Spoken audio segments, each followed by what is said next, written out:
Okay, today we're going to have some fun because we're going to be looking at some of our favorite recent anamorphic releases, including the Blazars and the Atlas Mercuries. And we're going to be comparing those to 4 lenses from the new Laowa Nanomorph LF lens range. The large format, which means they cover full frame, they're 1.5x, t2.9, and they're very clean. So in our tests today, we're going to be shooting each lens wide open, and then a 2.8 and a t4. We're going to be testing lens sharpness, minimum focus, panning test, a flaring test, distortions. We're going to test if the squeeze changes as well as the focus breathing. Hopefully you guys get something out of this. It's taken Taylor and I a lot of time to do this. Before we start, we're going to give you a little bit of our testing methodology and some information about the tests that we've done. But if you do want to skip to the tests, just go to the timecode down below.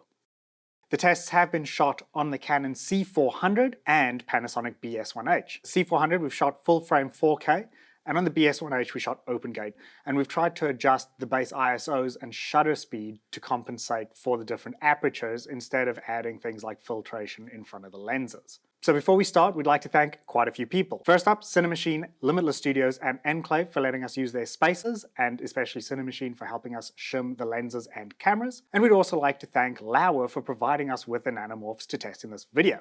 Talking about shimming, we did shim all of these lenses on a lens projector. Out of the box, the Atlases came pretty much perfect, with our middle focal length looking a little bit softer than the other two. All of our Blazars have been shimmed previously. You can check out our previous videos where we talk about that. And with the Laowas, we did find that they all needed a little bit of shimming as well, but they were all actually pretty ballpark.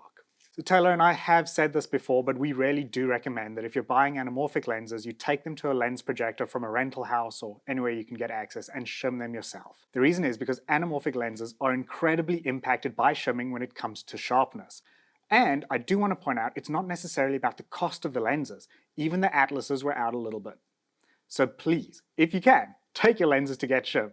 It's not an opinion, it really does make a difference. And while you're at it, if your camera or lens adapter can be shimmed, you should look into shimming that as well. We've shimmed our tilter adapter because we found that the Metabones that we were using on the BS1H was a little bit out, and that's why we ended up swapping to the Canon C400 for our testing, even though it doesn't have open gate.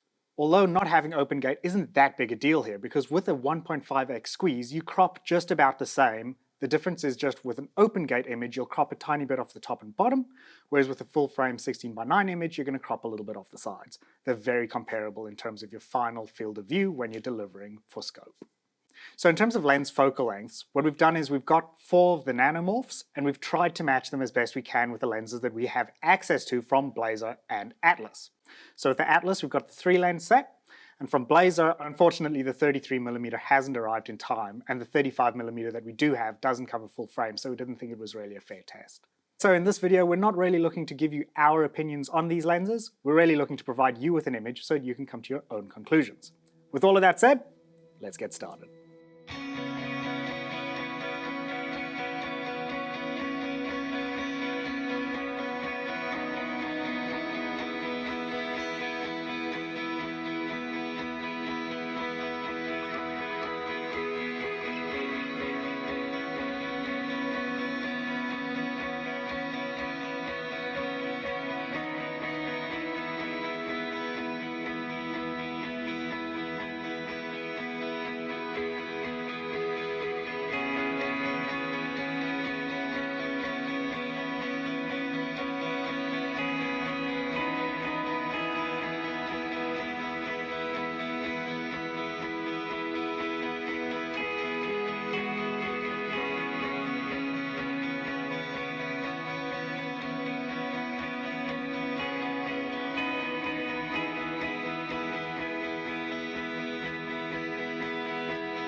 that about does it for us here. I hope you enjoyed the video. Again, it took us a lot of time to put this one together.